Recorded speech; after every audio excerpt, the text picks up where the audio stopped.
secretly okubasinkana bano bonna begga nti boyita bacoordinator bo mu America abasinga obungi bonna bafu. Bino byogedde agamba nti nimba oba njogedde bikyamu jangu ojja kumpulira kubanga buli kimu nkina. Wemmanyira Zoom meeting mwaddemu yesterday niye mwateesezza leero kati jangu okimanyi nti buli kimu kimugenda okukola kyembadde mukola nkimanyi kubanga ssente zaayise. Nibe mugenda okwogera bikyamu ku Kyagulanyi thereafter nja kujja mbyogere kubanga ekyo mukimanyi sinasalawo sina muntu gwetya ekyo nakyo nkimaze. Kubanga ono mwami yasindise ssente n'endala agenda nazo aziteeke mu diaspora. Kino agenda kikola mu ggwanga lya America ayingire Canada bw'ava Canada addeyo mu Europe bw'ava mu Europe akomekereze nga ali mu Bungereza agenda kodda eruuto ey'okubiri ye Bungereza. Kati kino akikola atya? Omwami ono akola ebintu bye ng'alowooza tukyali mu Stone Age oba tukyali mu analog. Wetwogerera olwaleero yasindika abasajja be ku ground mu Buganda bagenda boonoona erinnya lya Kyagulanyi nga bonna balaze bonna. Kati olwaleero officially atandise okutalaaga eggwanga asookedde mu Busoga gy'asookedde wakyabazinga akuba campaign indirectly n'okufuna base wagenda okuba nga akolera emirimu gye. Bino ebintu byakola byonna tekuli kintu kiri authorized okuva mukama we Ssaabasajja Kabaka tekiriyo byonna bikolanga yo omuntu. Ate oyinza okuluza nti mbalimba mwe byange embeera nabyo kate ng'omusezi agulesiye nendowooza nga sinazannya kano kansooke mbazannyire kano mukawulire bulungi nnyo. Wulira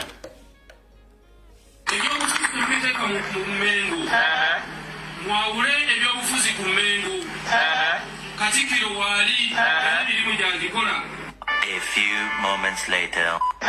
Uganda enteekateeka yonna ow'ekitiibwa okuzimba abakulembeze abanakongojja ensonga zaayo n'ebirowoozo by'Emmengo mu byobufuzi tukibadde tukikola. Ye n'amenyaani n'aleka kitundu ekisinga obunene bayise mu mikono gyaffe mu naddala mu nkoba za mbuga. Ako kalimiro kaffe tukeyambisizza nnyo. Agambye ki? Naddala mu nkoba za mbuga. Ako kalimiro kaffe tukeyambisizza nnyo. Waliwo abantu abalemye okutegeera Uganda eriwo ku nnono na buwangwa teri mu byabufuzi. Bagatta ebyobufuzi mu nnono n'obuwangwa era mubalaba. Ate bali Mmengo yennyini ye wali abafere ba Ssaabafere abakulembedde olukwe lw'okwagala okumalawo Buganda n'ogizisa. Kankadde mu kawulire video labaga etandika omuntu omunafu giveeko. Wulira bulungi nnyo.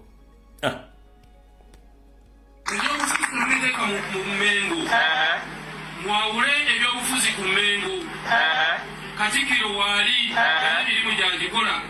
A few moments later.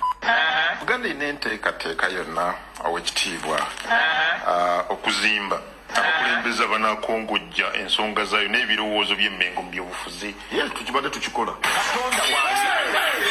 Ye n'amenyaani n'aleka kitundu ekisinga obunene bayise mu mikono gyaffe mu naddala mu nkoba za mbuga. Ako kalimiro kaffe tukeyambisizza nnyo. Agambye ki? Naddala mu nkoba za mbuga. Ako kalimiro kaffe tukeyambisizza nnyo. Waliwo abantu abalemye okutegeera Uganda eriwo ku nnono na buwangwa teri mu byabufuzi. Bagatta ebyobufuzi mu nnono n'obuwangwa era mubalaba. Ate bali Mmengo yennyini ye wali abafere ba Ssaabafere abakulembedde olukwe lw'okwagala okumalawo Buganda n'ogizisa. Alright.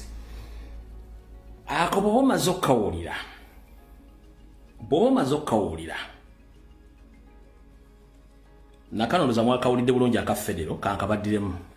Kyemuva mulaba saagala bantu bakaaba batumye Federo ekatukole ki? Bakugambye amaziga amangi gazuukusa omufu. Yasese omumbejjaali eti namukasa amaziga amangi tegazuukusa mufu. Alright. Kati nga tuvudde kwako eno yemu ttiimu ye etambula ku buli TV ne radio. Wulira byeyogera eno ye ttiimu ye. Tukozesa omukisa guno ogwampuga gwaleese naffe okuyingizaamu ebyaffe tugobe ku musajja osanga n'atusuulira ku kadondi k'ensimbi netaviira mwawo so tumuteke ku kisenge tusabe tulina okusaba bwe nsaba ya 3 aizulu nga temulinda ekisanja kikola ki ekijja bona amugoba Museveni ennyo n'omuyiribya alaba omutwala nnyo ng'agamba kati kano kakusuulidde nvaako azifuna ddala olusoga alaba mumitireko ng'akwatako obubanda omu ng'abasuulira nga mulwanira buli abasinga bazikwata nagamba wayi kagende kasanagende temu kano njagala okubaza mpuuga mafia ennongosereza tubaddewo tuzirabye okuvenda mu 9-6 tuze tulongoosa paka kati ate nzirabye President Museveni ng'akulembera eggwanga lino emyaka gyonna kumpi gye badde mu nsi gyensiza okulaba ng'awaali siibula banantebe njagala abantu b'entebe okubasiibula kama bankumire musube bulungi mungero goberera ensonga z'abantu b'entebe bageze bogamba kimu ne bakitegera bamanye ekyokukola bamanye ensonga lwaki enzemba akiikirira ate n'entebe site ino yazze so bitambula bulungi kati eyo group yani ye group ya Mayiga omwami oyo Kakembo mbwa tekamwa akiikirira ntebe y'omukuka group akagandi kaludde mbyofuze akamayiga akampuuga akavuma Kyagulanyi ku machano lweggulu imagine member parliament mukulembeze byayo gwomusuubidde nti oni ajja kujjako Museveni nga yagandi ayagala gwa Museveni amusuuze kyamusuuza so si kumujja mu kkubo yasigale mu kkubo eri atwale eggwanga mu maaso kakakuddemu atannakategeera otegere bulungi wuli ebigo byona omusajja tukozesa omukisa guno ogwampuga gwaleese munaffe okuyingizaamu ebyaffe tugobe ku musajja osanga n'atusuulirako kadondi k'ensimbi netaviira mwawo so tumuteke ku kisenge tusabe tulina okusa tukozesa omukisa guno mpuuga gwaleese naffe tuyingizeemu ebyaffe ebyalo byebirwa mwemuli ekyalumu kyeyaleese mwemuli nti bagenda kuzzaawo term limit mwemuli nti bagenda kukyusa leader of opposition mwemuli n'ebintu ebiringa ebikanga Museveni ye Museveni nali tabuga ja ebintu mbireeta kale mujje tuteese mu kawate ka sente ono kyayagala basupportinga ebyampuuga byaleese nabo bateekemu ebyabwe okufunirako sente oba okyalina ky'ommanja nekyombuuza ku social media kuno ku bantu bano benkubidde emyaka 5 nga temubategeeranga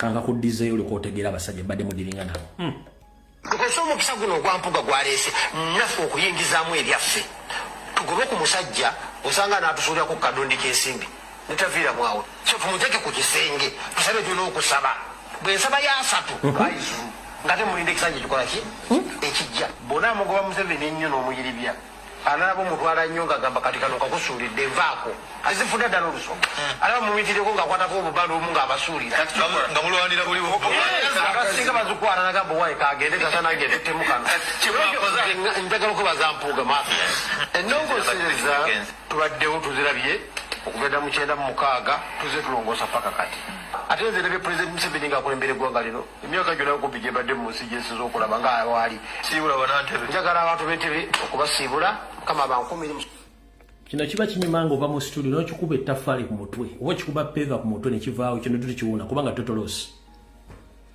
kinyuma nga kiva ku TV n'okikuba ettaffaali oba peva ku mutwe ne kivaawo kubanga ebitotolosi tulowooza kujjawo kusevinga ggwanga balowooza kubasuulira bando bebonna abasajja b'Amayiga kati omukulu ono olwaleero agenze e Busoga ekimututte ku campaigninga naye mu nnono n'obulombolombo obwa Buganda Katikkiro yenna okusitula ebigere obijja mu nsi y'obwabo ogenda mu Bwakabaka obulala bubeera butume nga nnyinimu yamutumye omwami ono amaze ebbanga Ssaabasajja Kabaka yamwekweka kati olw'okuba nti yatwala Obwakabaka n'abuwamba kati yeetumiikiriza okugenda okukola ebintu by'alina okukola ng'abikola ku lwa Museveni kubanga balina kibafumbirira okubeera yoono wano nno ng'omukulu ono agenze yoyo ng'ali asinkanye Kyabazinga amusinkanye ono ali mu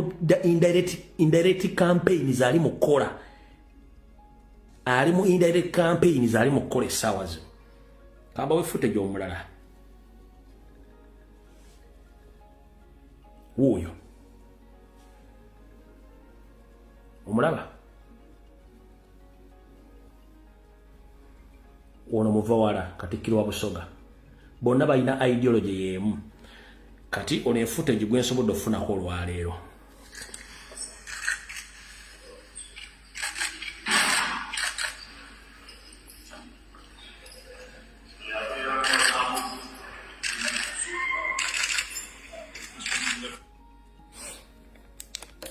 mutegedde bulungi nnyo yoyo omwami byali mukola essaawa zino ng'ali mu campaigninga indirectly ng'ali mu kkuba Kyagulanyi kuba buli meeting gy'agendamu yonna ayogera erinnya limu twagala kusuula mu bubuko ono buli kitundu kyonna we yalina amaanyi ndowooza omukulembeze ebintu bino byonna bitegedde mbikugambye saagala ogende nti omusajja information teyagimpadde nkikuwadde bulungi nnyo olyoke otegeere ebintu nga bigenda mu ggwanga lya Uganda ne bweru waalyo. Alright. Omukulu ono project gye yatandikawo gyatambuza nga campaign slogan eya Mmwanyi Terimba. Ono omukulu wasanyaka Charles Peter Mayiga agenda kuba atambuza campaign slogan ye ya Mmwanyi Terimba gyagenda okutambuza mu America, UK, mu Canada ne mu Europe saako ne country tour gyagenda okukola ng'atambuza ekigambo Mmwanyi Terimba ng'alaga nga bw'akulaakulanyizeewo Abannayuganda n'Abaganda era mwagenda okuyita okuba kampeyini z'okwetoola ensi yonna ng'ayita mu program eya Mmwanyi Terimba okwetoola ensi yonna byagenda okutambuza yegenda okubeera nga kampeyini tour ye.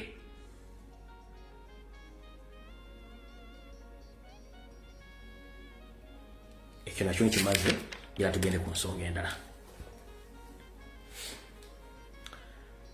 Mwenna mwadde muli awo ne mulaba sanctions batadde ku basajja ba poliisi ba Museveni. Waliwo sanctions eziteekebwa mu public domain ze mulabako ne tuzisoma ntubalaga biki ebibaddeyo.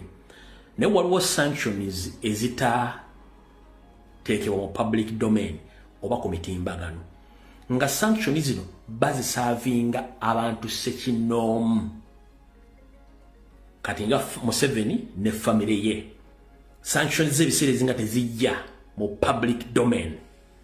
Kati mu sanctions ezafulumye okwabadde ez'abapoliisi abasatu kwabaddeko ne sanction eza family ya Museveni era yazirecevinze. Era nkimanyi nti ambassador wa America oba naawe bakolagana nabo bebamusavinze ku lwa ggwanga lya America. Yensonga lwaki mulaba dairy drinking general oba genetically modified general ali ku mutimbagano anyooka. Lwaki anyooka? Omanya abantu abasinga obungi temusooka kwebuuza gayo ono wadde aba anyweddemu ka engule oba anyweddemu na Nairo Special oba anyweddemu Uganda Waragi asinzira ku ky'okuwandiika ebintu bino. Abapoliisi bawadde sanctions babawadde olw'ebikolwa bye baakola. Kati waliwo sanctions ezitajja mu public ze batabalaga nga ziyinza okuba zikwata ku Janet, ku Museveni, Didigi yennyini oba Sali Musale n'abantu aba ina saku nga tebagenda zibalagako naye nga zibeera bazibasaavinga. Nina information edaga nti basaavinze Museveni ne family sanctions eziviiriddeko dairy drinking general okujja ku mutimbagano ogutandika okuwalampa n'okuwoniga eggwanga lya America. Abagambye bw'ati. Abagambye nti Asosera agamba, if this current US ambassador doesn't not apologize to Mzee personally by Monday morning 9 a.m. for his undiplomatic behavior in our country, we will demand him to leave Uganda. We have no problem with USA. As I have said many times, it is a country we love and admire. But lately, we have a lot of evidence that they have been working against NRM government. Agambe what? Nti mukiseera kino ekyobuliwo akiikirira eggwanga lya America mu ggwanga lya Uganda wago tuyita ambassador alina okwetondera Yoseriti Bahabulwa mu buntu obutasukka lunaku lwa bbalaza ku ssaawa 3 ez'okumakya olw'enneeyisa etali ya kikungu gy'atadde mu ggwanga lyabwe. Bw'aba takikoze agenda musaba afulume eggwanga lya Uganda nga nennabugisi mufungize. N'agamba nti era bo nga bo babadde tebalina buzibu na ggwanga lya America nga babadde bokyogera emirundi egiwerako. Naye gye buvuddeyo katono batandise okufuna obujulizi obw'ekkonera obulaga nti eggwanga lya America likolagana naawo abavuganya gavumenti ya kitaawo eya Yoseriti Bahabulwa abatabaisiro batabani wa Kalekyezi. Gwampuliriza essaawa zino njala kubuuza walabyeko ambasada wa America nga ine ekintu kyonna tatadde ku mutimbagano kubanga ambasada wa America agenda okuwandika ekiwandiiko kitera ku mutimbagano abamaze okwebuuza ku bakama be kati bw'aba talina kiyawandiise ku mutimbagano gwe nga yatumiddwa atwala obubaka obuwandiike nga si yabuwandiise kino ono yasinziddemukko weki awandiika ebbaluwa eno kitegeeza nti balina bye babasaavinze bye batakkiriziganyizza nabo nga bikwata ku Yoseriti Bahabulwa. Do you copy that?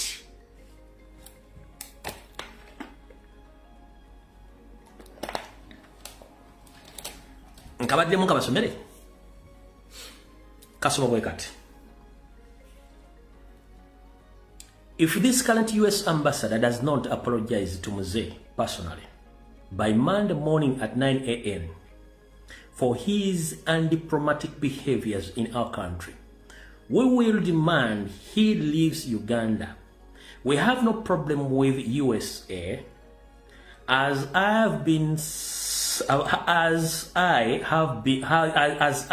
have said many times. It is a country we love and admire, but lately we have a lot of evidence that they have been working against NRM government. Bwatyo bwagambye mutabani wa Tibahabulwa. Naye olw'okuba ebiseera bisinga nti eryokanga netonya ntula byensisira bwezenkala emyoyo ate obuteebuuza mutambuza amazzi ekiro kamwakabi kasasiro ganga ekifaananyi kya Ssensekere ezo zonna engero z'engera nzisindikira DDG genetically modified general nti ekifaananyi kya Ssensekere kamwakabi kasasiro ganga n'endala zenjogedde kati ebigambo byayogera nga abiwandika ku mitimbagano ng'obujulizi obuluma ye nti tali mentally stable oba ali anirule asubidde nti amawanga g'amagulu meeru ganaasobola okumukkiriza okubeera nti ekirooto kye kyagala okufuga eggwanga kituukirira. Kino nkibuuzamu bakyali bange. Ebigambo byayogera ne byawandika kubanga ebigambo bbi wamwe alisanga ku mwenge. Gambo bbi wamwe alisanga ku mwenge ekivunulwa nti omutamivu waddanga tabaagambwa kyabayogedde kiba kimuli ku mwoyo. Wabula omwenge guno gumuyambako buyambi kumujja nsonyi ku maaso n'alyoka ayogera ebibadde ku mutima. Wava olugero lugamba nti gambo bbi wamwenge alisanga ku mwenge. Atamanyi Luganda akusaasidde kubanga Oluganda lugagga nnyo ate lusenderekerevu luwooma. Kati ebigambo byonna byenjogedde nkimanyi mbitegeera bulungi nnyo. Kati siyinza kwewuunya omuvubuka ono kubanga akyali muvubuka. Ebigambo byayogera asubidde nti abyogera alina gwakanga alina gwatiisa oba yeerabisa bwerabisa nti engalabi laamu alimu tasobola kontrolinga bwongo nti asobola okwogera ekigambo n'alagira omusirikale akole ekikulu eky'obutemu. Wano ebigambo byetwogera byewuunyisa era abazungu tebamanyi nti Muhoozi akola ebikolobero ku bannayuganda okuli n'abasirikale bennyini abamukuuma. Bw'aba gambye ambasada wa America nti abeetondere bafuluma eggwanga ku Mande.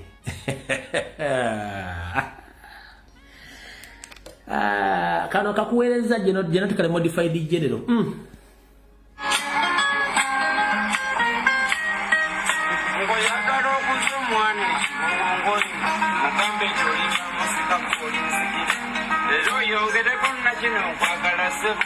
Mukwana benina yegwansingira n'abali olwo bumaze okulira ekibuga obyole ekigenda okutumya abantu nga ojatemya kati n'ensonga eyo wali abalinyomi naye tugende kola example zenantoku. Genetically modified general Muhoozi Kainerugaba, the chief command of LDU command, jebaliko ssebo. Ebiseera bisinga mwe abatamiivu bwe mba munywa omwenge nga mutandika okunywa mubeera nga abantu abalala batannanywa. Naye ebiseera bisinga abalanga omwenge aba batunda omwenge tebawandikako obulabe buli mu mwenge. Naye ng'obulabe buli mu mwenge buzibu nnyo kubanga bukwogeza n'ebyama byonna tewandiyogedde. Kati essaawa zino we twogerera obulabe bw'oyolekedde okutandika okwolekesa obwenyi n'abasajja nga bakozesa eddembe ly'obuntu. Muganda wange tola nti onywa n'omeketa n'amagiraasi n'otandika n'okusala obwayi mu ngoye. Jjajja nkubuulira bw'oba anywedde pirisinalaaga oba anywedde kibuku tewamunywako. I bet tewanywa ku kibuku kuba omwenge oguyize buku tewanywa ku kibuku. Didigi I bet you didn't consume Chibuku. Kubanga at the time when Chibuku was born in Uganda, it was 1980 up to 90s. Bazeiba nange muzukize mwana ani yanywa ku Chibuku. Ani yanywa ku Chibuku. Ani yanywa ku Chibuku.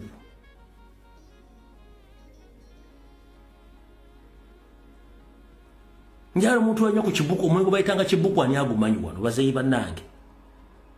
Hata temuseka musesi.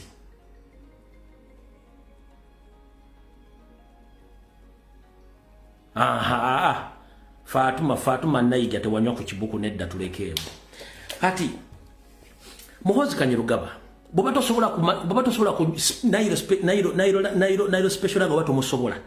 Apirisina nga bato musobola engule togisobola nga ne wala gitomusobola nga akuyitira kati Chibuku wali baito musobola munywako wali badde wafadda nga Chibuku yakutta kati mukuru nga tonnaddamu kwogera kigambo kyonna eno tweet gyokoze olwaleero oba gojo wandiise oba kojjawo wagundi mu Andrew Mwenda oba kojjawo oli Muhanga Kawanga oba Kayanja oba Kaki oba yagiwandiise egenda kuzaalira makayi byazaalira ku nsiko.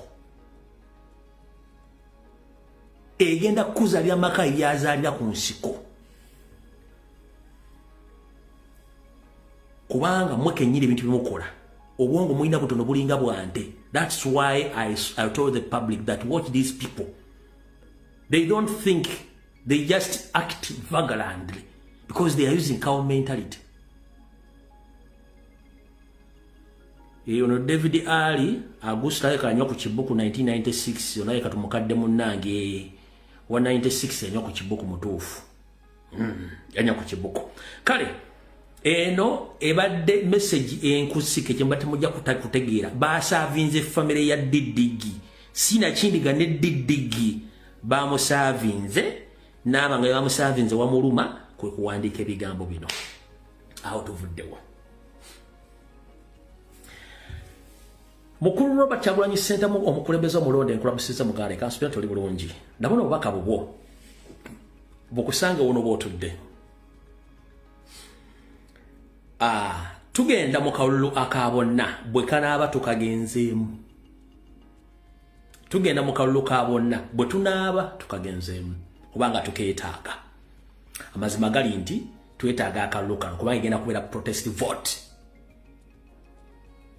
Egenda kubeera protest vote. Nkubiriza omulango obutakungula mu Uganda yenna olwali lutandikira essaawa zino. Tandika okwambala olugoye olwokubiri bw'obadde oyambala lumu. Akasirikiriro kalwanya eminya, diversions nyingi, ekigo abasajja kikutte mu mbinabina. Naye ekizibu kiri wano. Omukulembeze wange kusaba olunyweze security yo ewaka yongerako kamera. Omukulembeze nkusaba ojje emmotoka yo eri Kagagala gy'oba otambuliramu. Omukulembeze nkusaba buli gweweekengera yenna ku ttiimu yo muwummuze. Buli gweweekengera ku ttiimu muwummuze.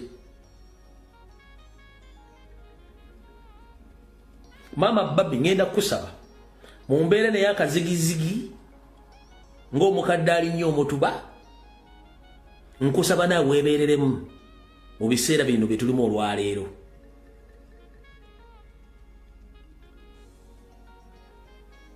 Kubanga batamanya ngamba banoonya buli kkubo lyonna bye beetaaga okuba nga abatuuka ku kubawuliriza, okubalikoodinga n'obatuusaako obulabe.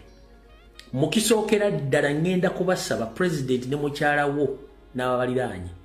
Mr. President engalo nkusaba engalo zikendeeze kituyita handshake. Why? Ekitongole kya Chieftains Military Intelligence ekikulira James Birungi kirina ba agents baakyo mu opposition ne mu bantu bennyini bodiringa nabo abamu babawa antidote ku mibiri gyabwe bo ne babawa obutwa nga bali mu ngalo zaabwe nti yasobola okuwa engalo n'ozikwatamu n'atafuna effect gwe gwakuttemu n'ofuna effect ey'obutwa. Jjukira obutwa buno balina obwa short term long term, balina obwa short term ne long time. Kati ekyamasasi kisawundinga nnyo naye ekyakato kye badde bakozesa sisi 1970s 80s 90s nakati kibanguyira nnyo kikozesa kubanga bakolawo kye bakungonaga nti bakola na postmortem gye bakola. Ngenda kusa Mr. President amanyonyo mirwanya akafuba oyagala nnyo kwata mu ngalo kyekembere nkwesiga kyo wabuuka n'ekyokunywa kyo wabuuka naye handshake eno n'akafuba muganda wange nkusaba buli muntu namwe mwennyini abagala okukwata president mu ngalo for God's sake bambi at least muyisinganye emikono omukoneko bukoone omukonesake nga towansi kikyobugaga kye tulina abantu bonna bamensi baweddewo. Nkusaba Mr. President omuntu ayagala okuwenga lwakiri mukonese guno mukono oba mukonese nga to for security reason namwe mwenna bannayuganda mmanyi mwagala nnyo Kyagulanyi bambi engalo muziveeko lwakiri mubongeseeko omukono oba mubongeseeko engatto wansi kimala for security reason. Lwaki kugamba ekigambo kino? Mbadde byobufuzi emyaka 30 weddu naye gisinga obungi ngimaze mu Democratic Party gye saakunguladde ekigambo n'ekimu olw'enkwezenge nga ze mbadde mulaba essaawa zino eziriwo. Amazima gali nti Kyagulanyi ayogereddwa ebigambo bingi nnyo naye abantu abasinga obungi mbadde temuzuulanga Museveni emirimu gye gyafugidde Uganda emyaka 4 abadde agikola ati abadde abeesinga ku kigambo kye bayita propaganda, blackmail, divide and rule. Kati bannayuganda tubadde tulakinga information, tubadde tulakinga exposure nti bajja ne bagamba nti Lumbuye musezi ninga Lumbuye tomumanyi tomuyinako record neno aba tugambe Lumbuye musezi ameke tamanya adduka ekirago bempewo n'okitwala Lumbuye musezi bambi nga tabanko musezi ne bagamba Lumbuye mutomo tatemulanko wadde ekiyenje n'okitwala Lumbuye mutomo. Kati ebigambo bingi badde byogerwa Robert Kyagulanyi Ssentamu n'asirika si lwakuba nti asobola kuddamu asobola naye mu system ye ng'omuntu yasooka n'asoma Museveni n'amuteeka wali. Bw'amala okusoma Museveni n'amuteeka wali wabula ate ye teyasomesa public, ffe tusomesa public Museveni yaani. Ye president yatola obuvunaanyizibwa kusomesa public Museveni enkola ze. Ate ffe tuzze tubuusa public enkola za Museveni. Museveni akutta n'awamba n'omulambo n'aguziika n'abemunjuyo n'abawamba. Museveni akusibako ekintu buli kimu n'akikuteekako n'akisasulira kikubeereko nga tomanyi bw'osanga abantu nga tebategera ebiseera ebisinga bakitwala nkituufu. Kati gwali eyo njala kugamba buli kigambo kyonna ky'owulira ku Robert Kyagulanyi Ssentamu ng'okiwulidde kati mu byobufuzi okuba yabiyingira kitwale nti ogwo omulimu gwa Museveni yabadde agukola. Kati gwe abadde agulwanyisa okutuuka ku level nti Bobi Wine akyaliwo Kyagulanyi akyaliwo gwe mulimu ogwakutondera okukola mu struggle era musigale nga mugukola. Ye munnabyabufuzi asookedde ddala mu Uganda okuteekebwako obuwumbi n'obuwumbi bw'ensimbi ekitabangawo nga banoonya omutta bamukonjera bamusibako amatu g'embuzi bamukola kibe bamwagala n'omulyamu enkwe. Byonna tulwanya entalo kuva eri ku Deodaati okuva ku Bampuuga baabano bamayiga baabano baseggona baabano bonna bamukaako bonna. Imagine abantu bonna nga bali against omuntu omu kubanga abalinnyira mu luwombo. Tewali kintu kiruma opposition nga bwe balina faamu gye bajja ssente buli mwezi buli wiiki nga Kyagulanyi yakubayo tooki n'agaba ne bano mbalaba nti ye bali mu nnimiro ya Museveni kyekibamuvumya kyokka tewali kirala. Nobody knew before Robert Kyagulanyi Ssentamu that opposition has been dealing with Museveni for the entire 40 years. Museveni has ruled Uganda for 40 years. 90% badde badiringa naye. Kati Kyagulanyi wajja n'ayimira olaga kino kikyamu. Jjajja wa tolina mutima mugumu naawe osobola okuyomba. Naawe osobola okuyomba nga balinnya mu kawogo. Ekyo kyonkikubwe naawe osobola okuyomba nga balinnya mu kawogo ko. Kati omusajja alinnya mu kawogo k'abasajja n'abalabisa. NRM emyaka ena terina kitebe. FDC emyaka gijjo terina kitebe. DP emyaka ziweze n'enviba tebalina kitebe. Jema n'ebibiina ebyo tebalina kitebe. Wabula ono mu myaka 3 n'ekitundu gigenda kuweerera alina ekitebe, alina essomero, alina buli kimu. Kati gwe omuntu akulabisa bw'oto oyinza okwagala okwogera naye okuseka naye. Of course olina muyeekera buyeekezi akasajja katulabisiza, omusajja atulabisiza.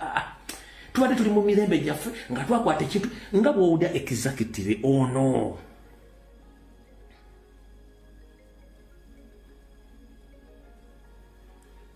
Gwono badde omusuubira muki. Tukozesa omukisa guno ogwampuga gwaleese naffe okuyingizaamu ebyaffe. Tugobe ku musajja osanga n'atusuulira ku kadondi k'ensimbi netaviiramu awo. So tumuteeke ku kisenge tusabe tulina okusaba. Bwe nsaba ya 3 aizu nga temulinde ekisanja kikola ki ekijja. Bonna amugoba Museveni ennyo n'omuyiribya. Anaabo mutwala nnyo ng'agamba kati kano kakusuulidde nvaako. Azifuna ddala olusonga. Alaba mumitireko ng'akwatako obubanda omu ng'abasuulira. Nga mulwanira buli bumu. Abasinga bazukwala nagamba wayi kagende kasana agende temukano. Njagala okubaza mpuuga mafiya. Ennongosiriza. Olina kyokyabuuza Lumbuye. Olina okyabuuza Comrade era musitwaga kulaza abasajja bano. Kati abasajja bano bandiyagadde ddi Kyagulanyi. Nkubuuza bandiyagadde ddi Kyagulanyi.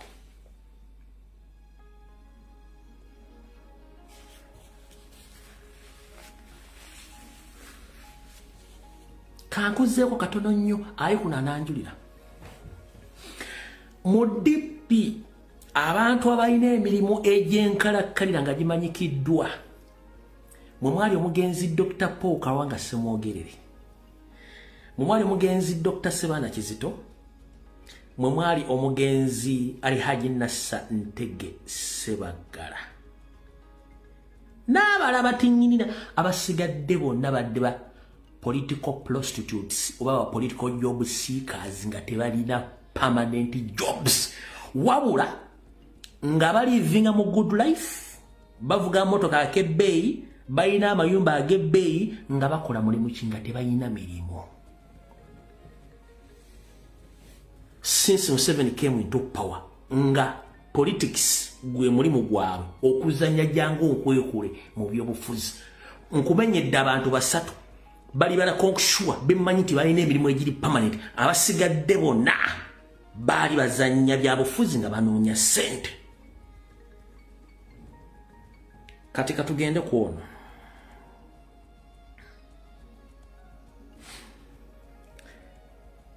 omwami omuyita Frederick Mbidde Mukasa y'omu ku bantu abalina ssente naye tasobola kugaa nti omulimu gwange enkola guno nowhere. Wabula mulungi mukwata dictionary okujjamu vocabulary z'oluzungu okubuzaabuza abantu nti ategeera kumbe naye musiru muzibu. Bwe yabadde ku mukolo ogumu n'agamba nti weetaaga okubeerayo okunoonya akuuma akasobola okunoonyereza abasiru. Naye neerabira nti akuuma ako n'okakola ku ye kubanga naye musiru atya. Akatambi kano kengenda okuzannyira. Ye kennyini bwe yagambye nti abantu basiru naye yeetaaga okunoonyerezaako obusiru butuuse ku level ki. Wuliriza bulungi nnyo kubanga ebigambo bino alina gye yabijja byogera kati nze ngenda omukwatiramu olyoka owulire. Wulira. If we are to flourish as a country, we must develop what we call an idiot detection system. If you want to be successful in this world, you have to develop your own idiot detection system. Idiots sometimes are even smarter.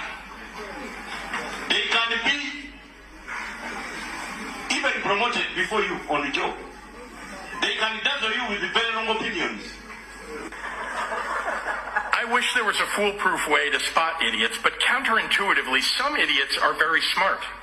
They can dazzle you with words and misdirection. They can get promoted above you at work. They can even be elected president.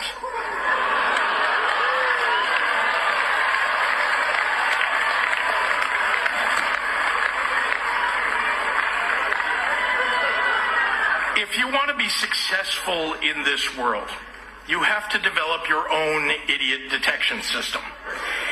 As part of the responsibilities of being your commencement speaker, I'm going to share mine. Sure, I'm naturally suspicious of people who never saw the original.